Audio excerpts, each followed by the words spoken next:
Right here.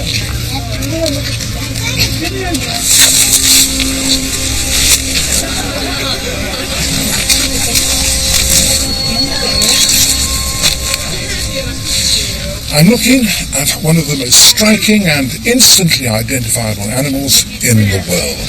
A single one is worth about £1 million. Famously fussy in their feeding, less than 1,000 still survive in the wild. Millions are spent on conserving them. And yet increasingly it's the case that if you want to see one, you'll have to come to a zoo like this one in Atlanta. It's the giant panda. When it comes to food, the giant panda is the ultimate specialist. It eats bamboo and virtually nothing else.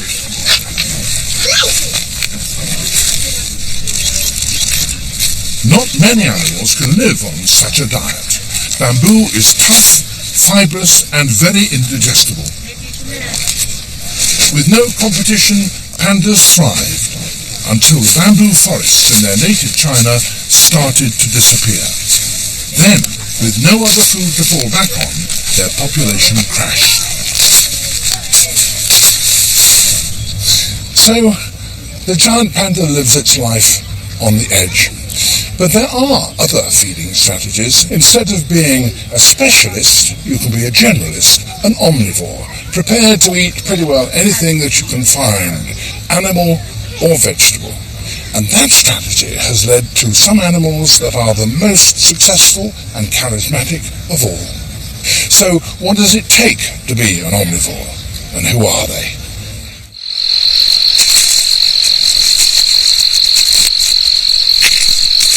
Omnivores are the most adaptable animals in the world. And there's no better example of this than the North American raccoon, which is as varied in its diet as the panda is specialized. This remarkable mammal has adapted to more types of habitat than almost any other. The skills that have enabled it to do so are many, but there's one which it shares with all omnivores: the ability to make the most of any opportunity.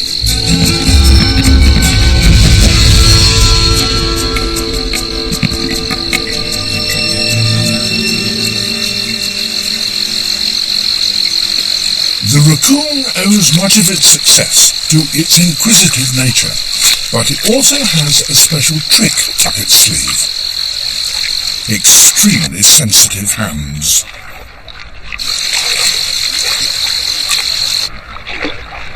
Touch is the raccoon's most powerful sense. To process the information it gets from its hands, it uses an unusually large proportion of its brain, about the same as humans use for sight. Indeed, scientists now believe that a raccoon, through touch, can construct a picture of its surroundings that is as complex as that which we perceive with our eyes. So you might say that the raccoon sees with its hands. It's certainly able to feel the difference between a rock and a clam in a split second.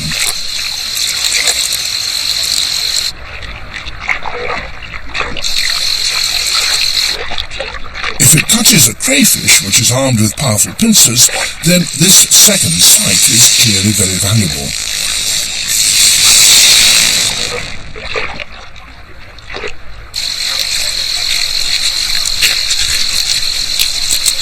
Their extraordinary sense of touch is not even affected by temperature. Unlike human beings, raccoon hands retain their sensitivity even in the coldest water, allowing them to forage in rivers and streams, whatever the season.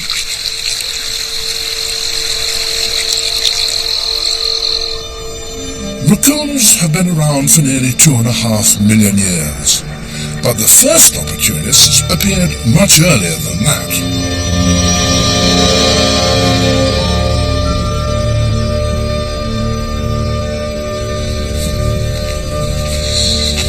Being able to eat pretty well anything was by no means the basic condition of mammals. The very first of them, contemporaries of the dinosaurs, small insignificant creatures, had such tiny teeth they probably ate little but insects. But specialist omnivores did eventually appear among the prehistoric mammals.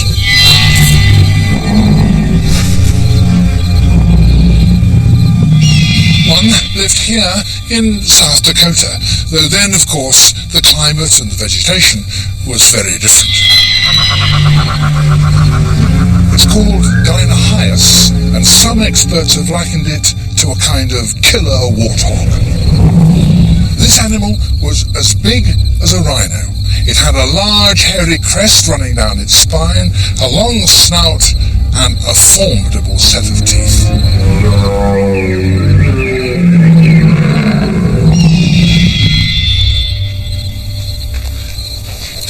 Dinohyus died out about 20 million years ago, but its teeth can tell us what it ate.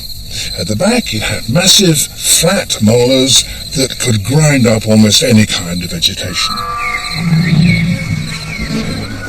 But it wasn't a specialized vegetarian, because the teeth at the front didn't have those sharp, chisel-like teeth that an antelope has. Neither was it a specialized meat-eater, because the teeth in its middle jaw are not the slicing, sharp, dagger-like teeth that a lion has. Nonetheless, these are pretty formidable. So are the big tusks at the front. In fact, what you have here is a generalized toolkit that enabled the animal to deal with almost anything.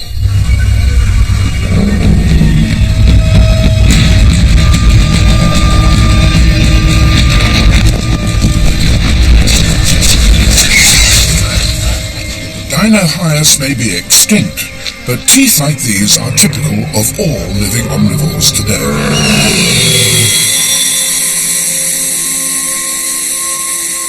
The forests of Sulawesi in Indonesia are haunted by a rare and elusive animal that is almost as prehistoric looking as Dinohyus itself. To find food here, this animal uses not touch, but another super sense, the one that is possessed by all omnivores. The thud of a large pangy fruit hitting the ground might attract the attention of an animal nearby, but sounds don't travel far in these thick forests. Scent, however, can drift on a breeze and be detected from great distances by an animal with a really sensitive nose.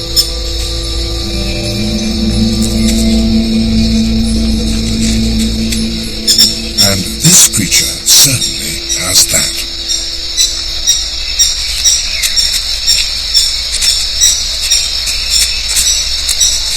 It's a babirusa, and its sense of smell is probably as good as that of any omnivore, alive or dead.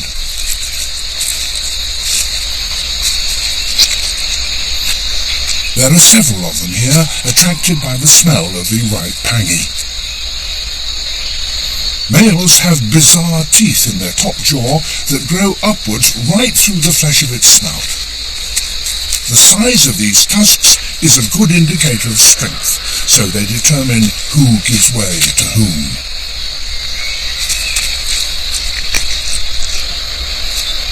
The pangy fruit may smell good, but there's a problem. It contains a poison. The babirusa, however, knows how to deal with that. It visits a clay lick. Clay containing the right sort of medicine is not common, and these licks are few and far between. A large one like this attracts babirusa for miles around.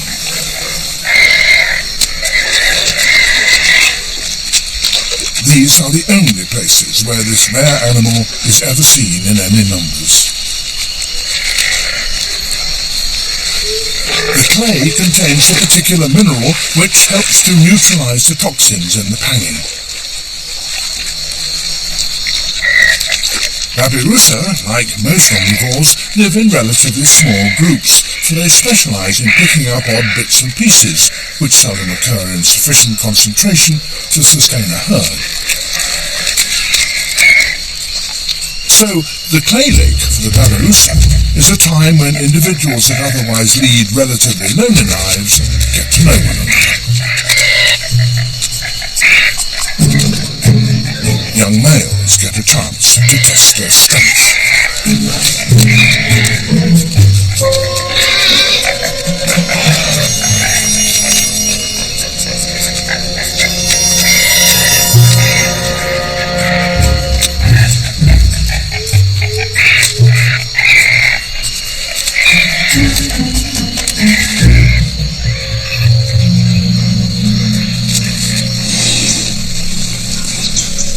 The nose, for any pig, is its greatest asset.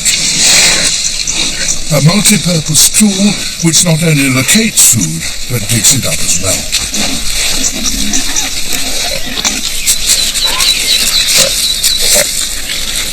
Wild boar, the European cousin of the eccentric Babirusa, are unrivaled foragers.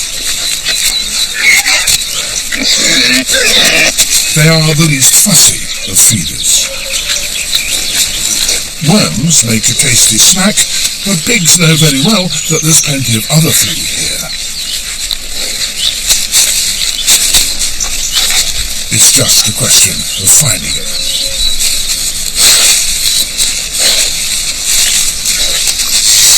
Their memories carry the smells and images of all sorts of things that they've previously eaten and assessed.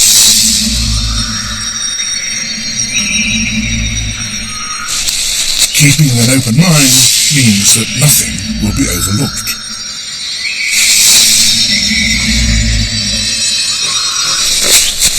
Certainly not a decaying pigeon. Foraging in the woodland is not difficult in summer, but what happens when the ground is hidden beneath a blanket of snow?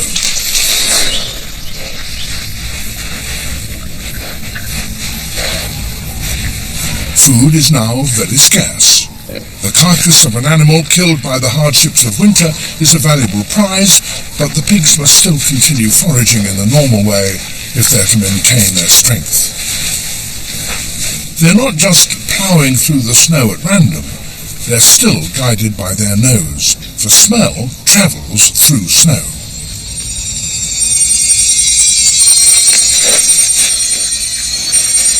And there's an interesting smell right here. And here. So by following their noses, pigs are able to keep active throughout the winter. Other opportunists use a different tactic. They spend the winter asleep in underground dens and only appear when the spring brings better weather. This is the Asiatic raccoon dog. Its legs are so short that it has great difficulty in moving through snow, which may be one reason why it hibernates. It too eats almost anything. The females in particular need to do so, for they produce large litters, and supplying all her babies with milk makes great demands on the mother.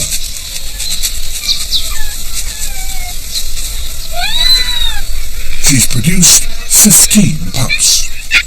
They all need to put on considerable weight if they're to survive the winter, and they will only be helped by their parents for 8 short weeks. Their first food, of course, is their mother's milk. But very soon they need solid food as well, and that too has to be provided by mother.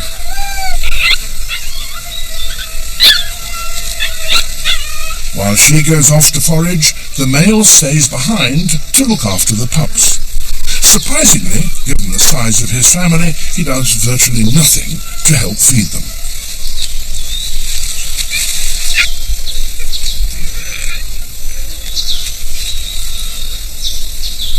The female is coming back.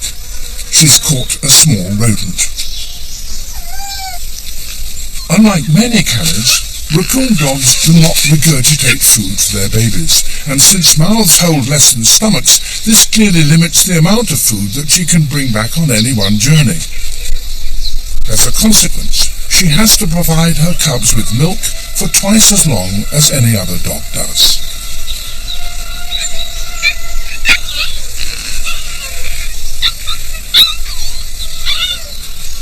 She'll make a number of journeys every day, but most of the things she brings back are only enough for a single pup. This time, she's brought an egg. The pups haven't yet learned how to deal with such a strange object. Is it worth eating? And if so, how?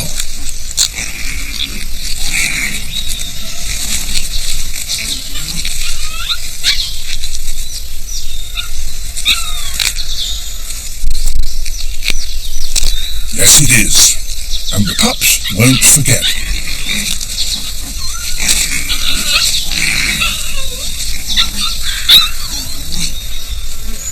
Before long, they must start foraging for themselves, with their parents alongside to give them some kind of guidance on what is edible and what is not.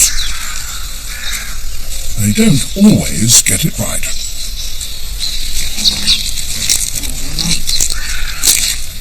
They have to learn fast, for each will have to get as fat as its mother if it's to survive the long sleep through the winter, and not all of the litter will do so.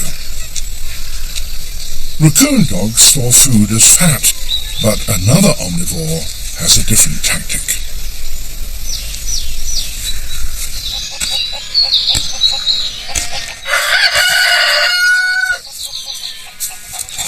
Chickens, one of mankind's favourite prey, which he keeps in unnatural concentrations to provide himself with fresh meat and eggs all the year round.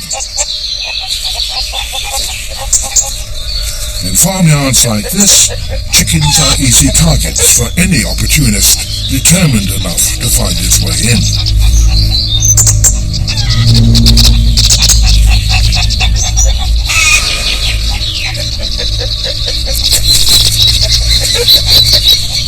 If there's a weak link in the defences, a fox will find it.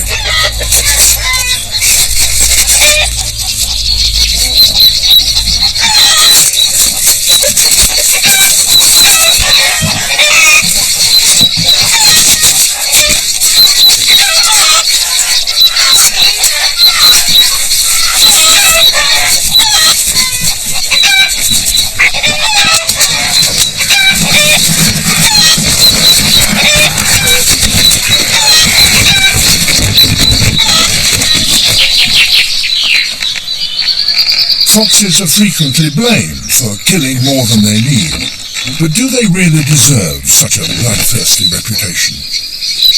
No, a fox will not waste what it kills, providing it's not disturbed. However, it must act quickly if it's to make the most of such an opportunity. Few realize that foxes bury their surplus food. They're saving it for when times get tough.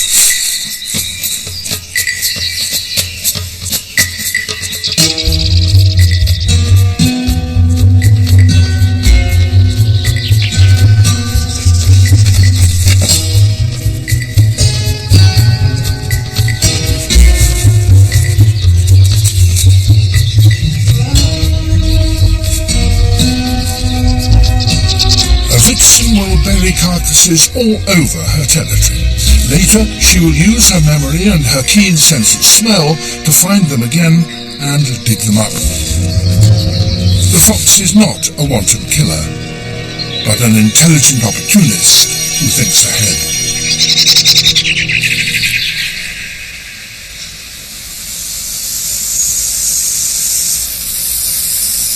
Some opportunities are both brief and seasonal. There's an abundant source of food in this cave, but only for a few weeks, and it lies right in its far depths. Down here, it's totally dark, and we can only see what goes on by using infrared cameras. Darkness, of course, is not a problem for bats, who navigate by echolocation. But for any other animal, getting around down here presents a serious challenge.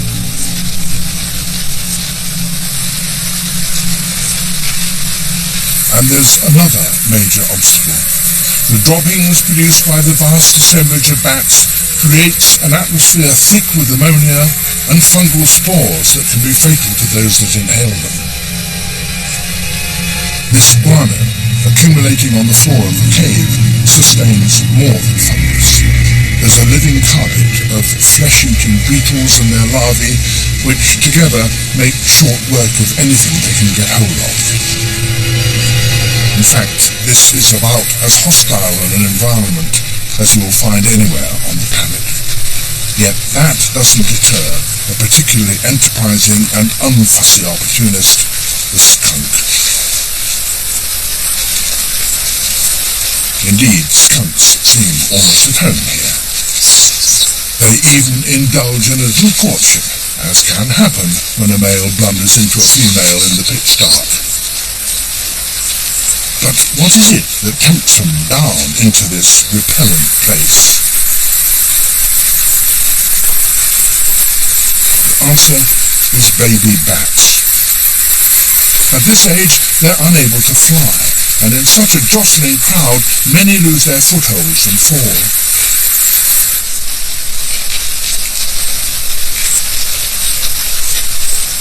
On the ground, the babies are in great danger. The skunks can see nothing whatever, so the fallen bats may survive, if only they can regain the safety of the rock wall.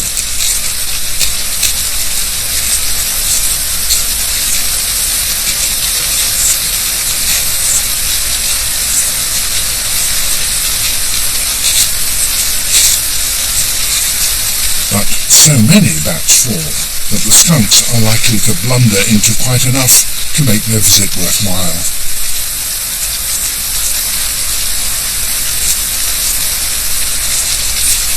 In the total darkness, the skunks can't be sure which end of the bat is which, so to avoid getting bitten, they roll the bat on the ground to subdue it.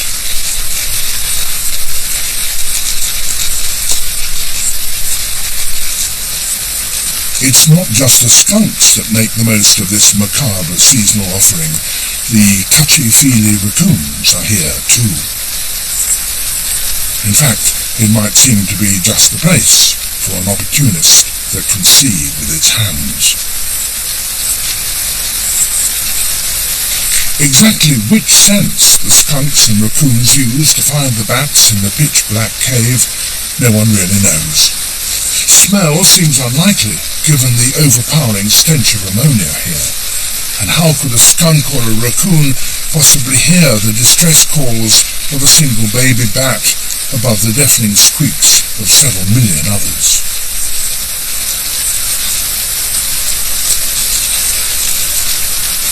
The most likely answer is that they use a combination of touch and luck. Both raccoons and skunks must rely on, literally, bumping into the bats. This bonanza will only last for about a month. Then these opportunists will have to revert to more reliable sources of food. Elsewhere in the world, however, making the most of seasonal abundances is a way of life. Up here in Alaska, during the summer, a whole succession of different food become available. And there's a spectacular animal here that's prepared to sample each and every one of them. No one dish remains available for very long, so you have to make the best of it while you can. And top of the menu right now is salmon. It's the favourite food of the largest and certainly the most formidable of all omnivores, grizzly bears. Salmon are plentiful now, but 6 months ago in the middle of winter, conditions were so harsh that it was impossible for a large animal to get enough to eat. All a bear can do then is to sit it out and try and conserve as much energy as possible. To see how they cope with these enormous seasonal changes, we must go back 6 months. In October, grizzly bears went into a deep sleep. Their temperature drops several degrees and their pulse rate decreases to about 10 beats a minute. They don't eat, drink, or defecate, but they do occasionally stir.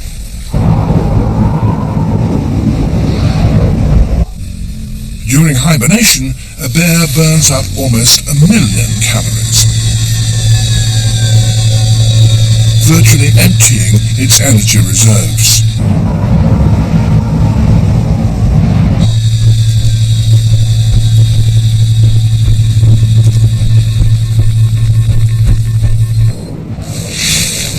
By the time spring is on its way, the bears will have lost nearly 1/3 of their body weight.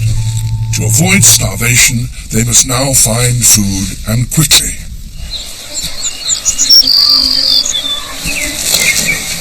Their diet will be driven by a clearly defined seasonal cycle. Now, in April, they eat roots.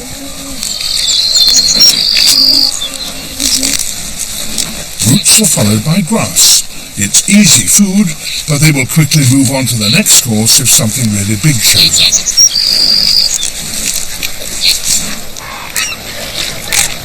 This whale carcass could last them a month, and by May, fresh meat is on the menu.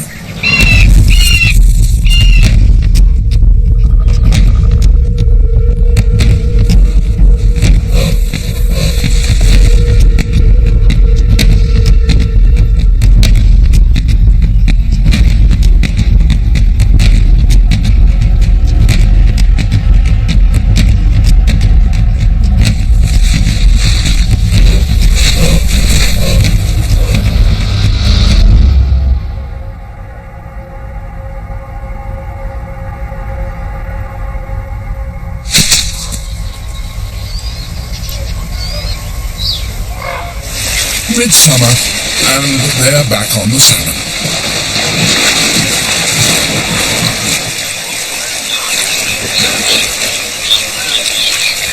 This bear has been out of hibernation for about 4 months. Surprisingly, it's not gained any weight. Indeed, it may even have lost weight. But if it's to survive the coming winter, now is the time when it really has to pack on the pounds.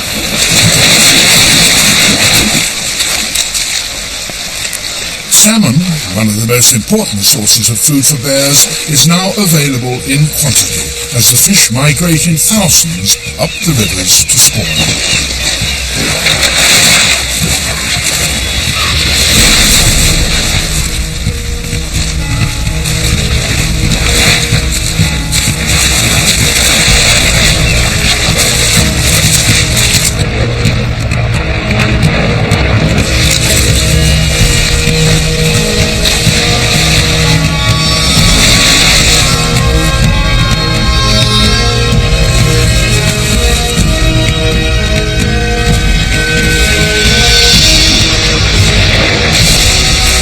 Chasing them uses a lot of energy, but the rewards are great. Salmon are rich in protein and fat.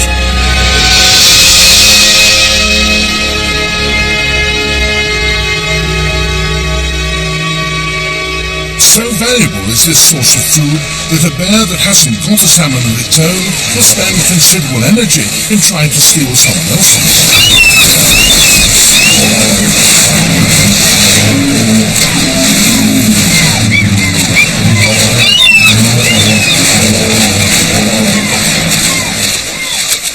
In a good salmon year, a bear can catch a dozen a day, and this gives a huge boost to its energy reserve.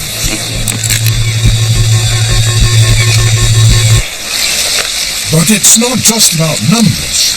Some parts of a fish are more nourishing than others. If there are lots around, the grizzlies will eat only brains and caviar.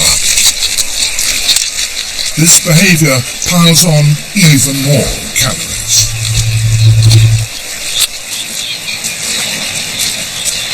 Even when there are no salmon to be caught, bears can still find food out on these estuaries. Like pigs, they have an extraordinarily acute sense of smell, and that can guide them to food even beneath the surface of the sand. Clams. But how on earth can an animal with massive paws and huge claws manage to open and extract meat from a tiny shell like this? The answer is with surprising dexterity. Clams may look small in the paws of a grizzly bear, but they're still worth all that effort.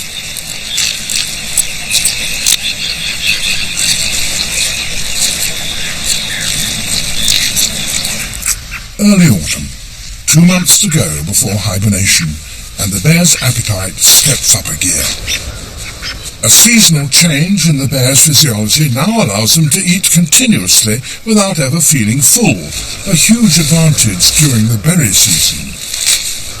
They may eat as many as 200,000 berries a day, and that gives the next big boost to a bear's energy reserves. But at this time of the year, they'll eat whatever they find.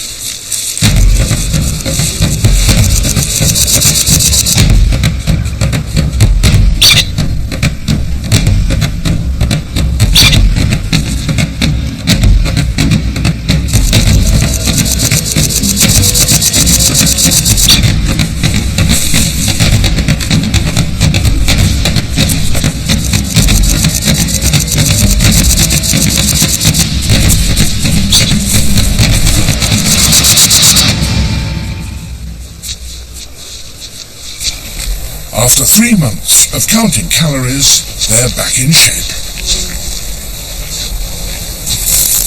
So, for these grizzly bears in Alaska, the real test is now about to begin. With luck, they will have put on enough weight to enable them to survive the coming 5 to 6 months of winter. But what is for sure is that they will only have done so by being extremely unfussy feeders.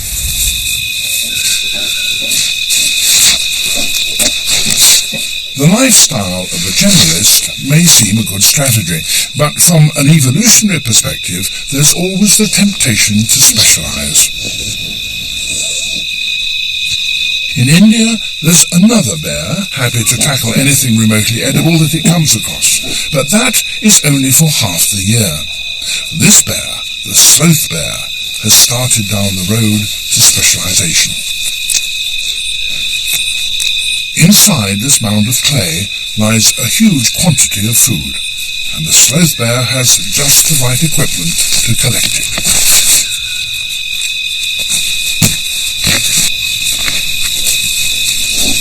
It has particularly large claws, perfect for breaking into these sun-baked termite mounds, and it's worth all the effort, for just one colony may contain 1 million individuals.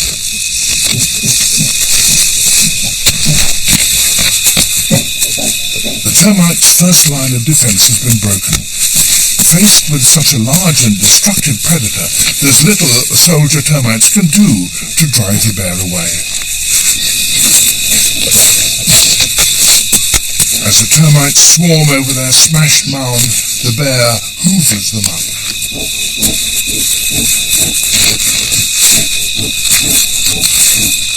But the greatest prize are the larvae that lie right inside the nest. The bear has other adaptations as well as big claws. It's lost its 2 front teeth, so that by pursing its floppy lips into a tube, it can suck insects directly into its mouth. And at the end of its snout there's a flap that prevents dirt and dust going up its nose at the same time.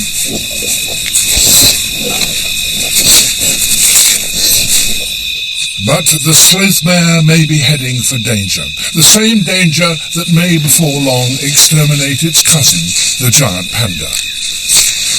For the moment, however, there's no shortage of termites, and the sloth bear has still not become as wholly reliant on them as the giant panda is on bamboo.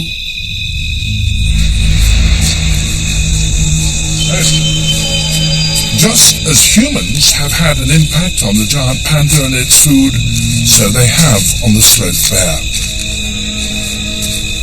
In India, sloth bears live alongside people, and conflict between the two is common, resulting in hundreds of maulings every year.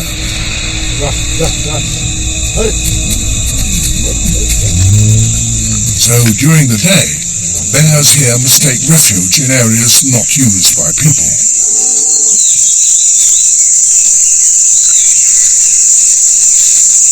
Sloth bears may not compete with cattle for food, but land turned to grazing reduces the bear's termite harvest. Loss of natural habitat has had a serious impact on wildlife across the globe, but ironically, man-made habitats have provided new opportunities for many omnivores.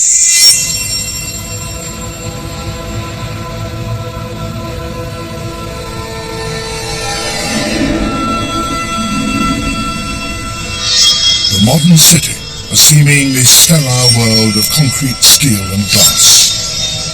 It must surely be one of the most difficult places for a wild animal to make a living. Well, it would be, were it not for the extravagant habits of the people who live here.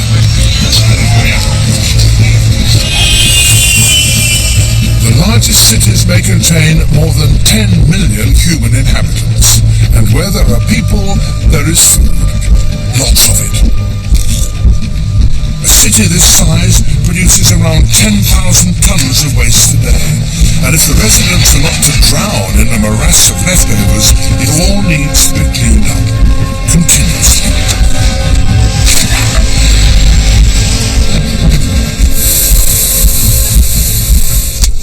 Good hygiene is so important in these crowded conditions that much time and money is spent trying to sanitize our cities.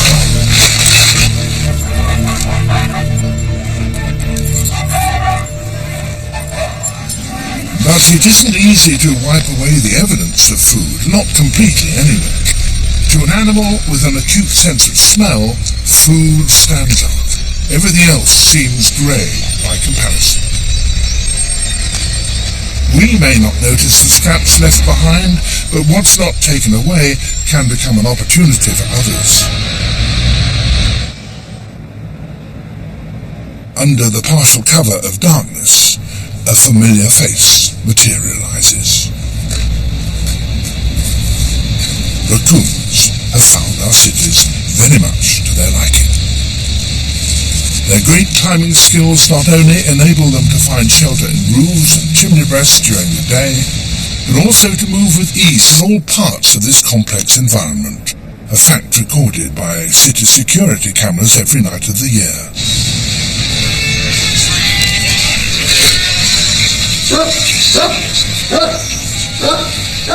But to find food, raccoons must descend to the ground.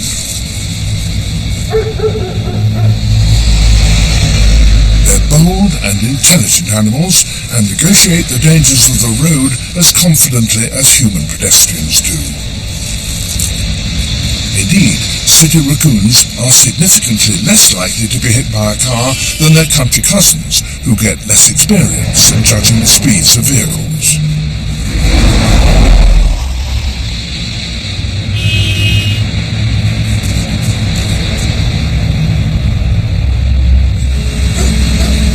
In an attempt to thwart garbage raiders, rubbish collection continues around the clock.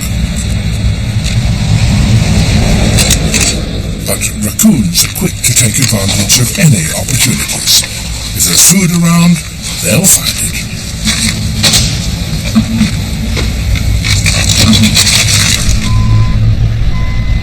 The skills that made raccoons so successful in their original home also serve them well here, in the fast lane.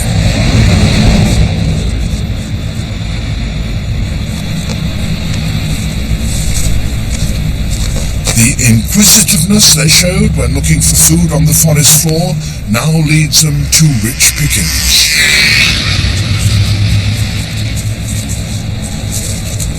And the manual dexterity that enabled them to capture crayfish in streams now leads them to take off the lids of dustbins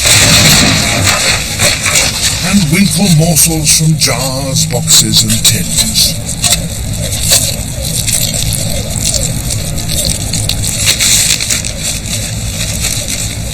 Raccoons are an American success story. Their population has increased 20 times since the 1930s, and their range has expanded by 30%. They're now one of the most successful and widespread mammals on the continent.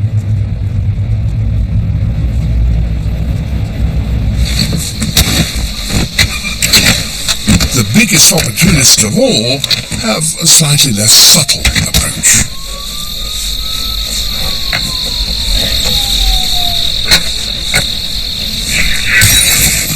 Bears can break into cars as easily as they can open clamshells.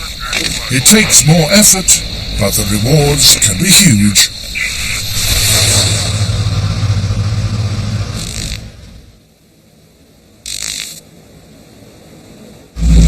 Here in Britain, the streets belong to a different urban prowler, the red fox. Unlike raccoons, foxes are territorial, but they're also extremely adaptable. And in a single year, a fox can change from being totally rural to totally urban. So foxes are always on the move.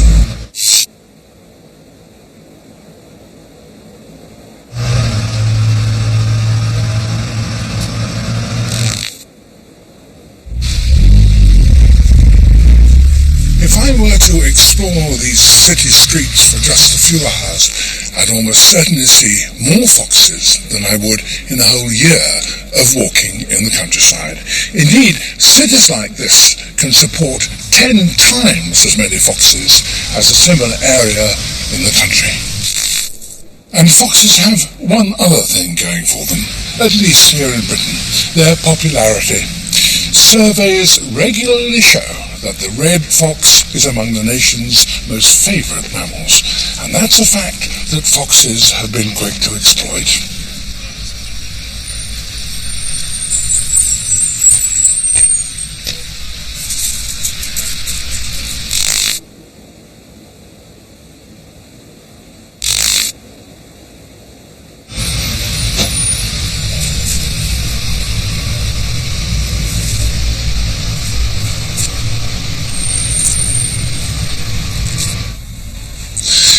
Many of us encourage our friendly neighbourhood foxes by putting out food for them, and the foxes are only too glad to take it. Indeed, in this city, some 60% of a fox's diet come from free handouts, and the more food there is, the more foxes there are. However, there's another kind of urban opportunist that is much more successful than the red fox, but it's at the opposite end of the popularity scale. We don't encourage it in any way, and yet it thrives on our leftovers. If statistics are anything to go by, you are within 5 meters of one at all times. In fact, there's probably one directly beneath me as I speak.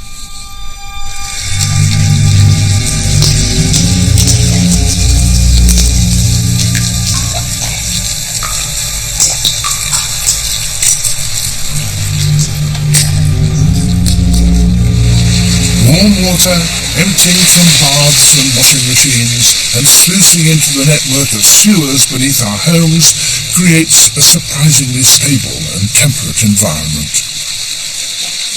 It's an ideal habitat for one of the most widespread and adaptable mammals on the planet, the brown rat. It's not just a steady temperature that the rats like, there's a steady supply of food as well.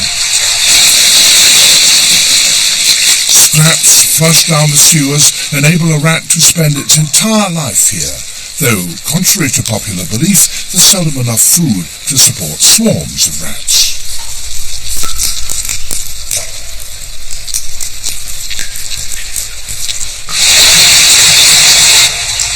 The only thing rats need worry about is a sudden rise of water level. Sewer rats are particularly sensitized to this, and often with good reason.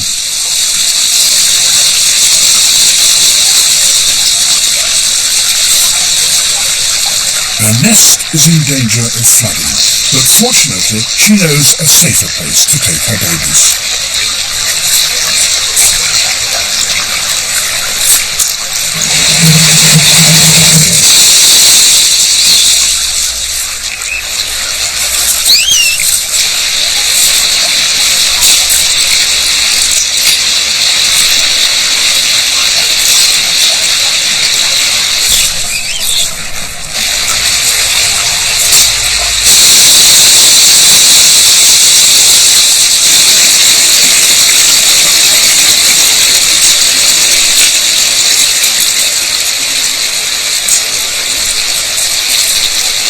They're guided very largely by smell and follow tried and tested routes that they know to be safe.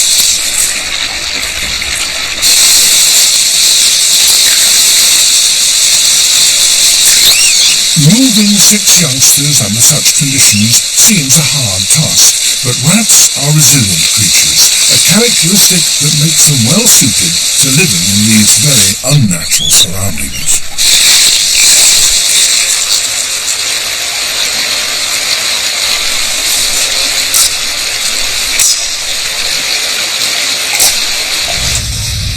In spite of their numbers, we seldom see rats out and about.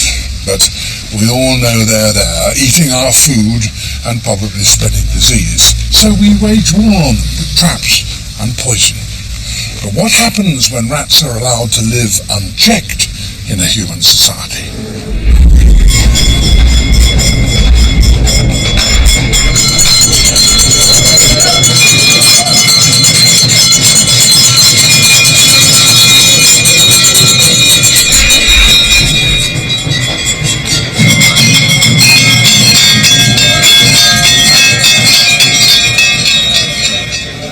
In this temple in northern India, rats are sacred. The local people believe that after death they return to earth as rats. So rats here are fed and protected and indeed worshipped. So this is not just a rat haven, it's a rat heaven. And the rats take full advantage of it.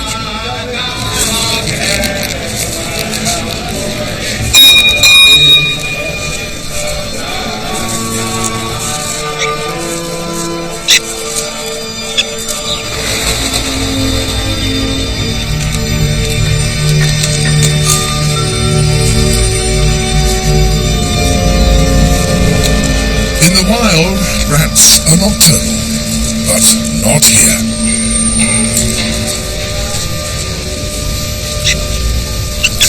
These rats don't shun the daylight like city rats. Why should they?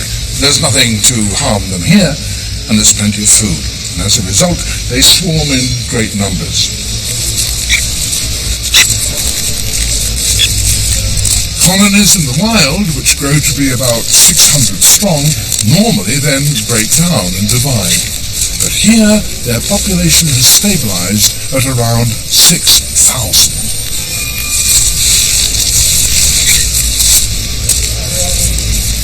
The size of the worldwide population of rats is incalculable. Their boundless opportunism means that today they inhabit every continent on Earth, including Antarctica. Could there be a more successful mammal?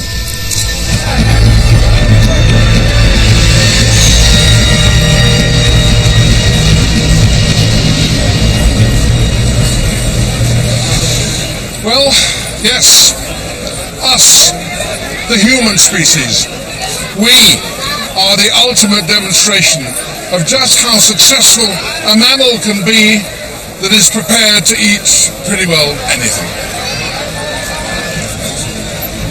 This is the Kumbh Mela, a spectacular Hindu festival in central India, attended by millions of people.